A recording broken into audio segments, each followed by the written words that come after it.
டே 31ங்க. நேத்து ஏதோ கொஞ்சம் டயர்டா இருந்துச்சு அப்படின்றனால என்னால ஷார்ட்ஸ் வந்து அப்லோட் பண்ண முடியல. ஆனா நேத்து மத்தியானம் பார்த்தீங்க அப்படின்னா, சிப்போட்லே தான் பண்ணியிருந்தேன். எனக்கு ரொம்ப ரொம்ப சாப்பிடணும்னு ஆசையா இருந்துச்சு.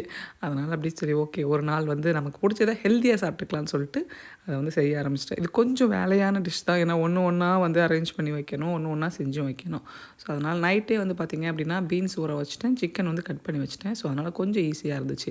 கடகடன்னு எல்லாத்தையும் பண்றதுக்கு. ஒண்ணு ஒண்ணா ரெடி பண்ணேன்னு வச்சுக்கோங்களேன். ஃபர்ஸ்ட்டு வந்து பீன்ஸை வேக வச்சுட்டேன். அதுக்கப்புறம் சிக்கன் மேரினேஷன் பண்ணி வச்சுட்டு, சைடில் பார்த்தீங்க அப்படின்னா கேப்சிகம் அப்புறம் வெங்காயம் போட்டு ஒரு வெஜ் பண்ணணும் இல்லையா? அதை வந்து ரெடி பண்ணிகிட்ருந்தேன். அதை முடிச்சதுக்கப்புறம் கார்ன் சால்சா ரெடி பண்ணி வச்சுட்டேன். அதுக்கப்புறமா பார்த்தீங்க அப்படின்னா, இந்த கேப்சிகமையும் சாட்டே பண்ணி எடுத்தாச்சு. 2வது சிக்கனையும் எடுத்தாச்சு. ரைஸ் எடுத்தாச்சு. பீன்ஸும் எடுத்தாச்சு. ஒண்ணு ஒண்ணா அரேஞ்ச் பண்ண ஆரம்பிச்சாச்சுங்க. பீன்ஸு, ரைஸு, சிக்கனு, அதுக்கப்புறம் கேப்சிகம் வெஜ்ஜி, அப்புறம் சால்சா, அதுக்கப்புறம் நல்லா மேலே சீஸை தூவி விட்டு இந்த பக்கம் கோகமல்லி, அந்த பக்கம் சோர் க்ரீம் வச்சு என்ஜாய் பண்ணியாச்சு.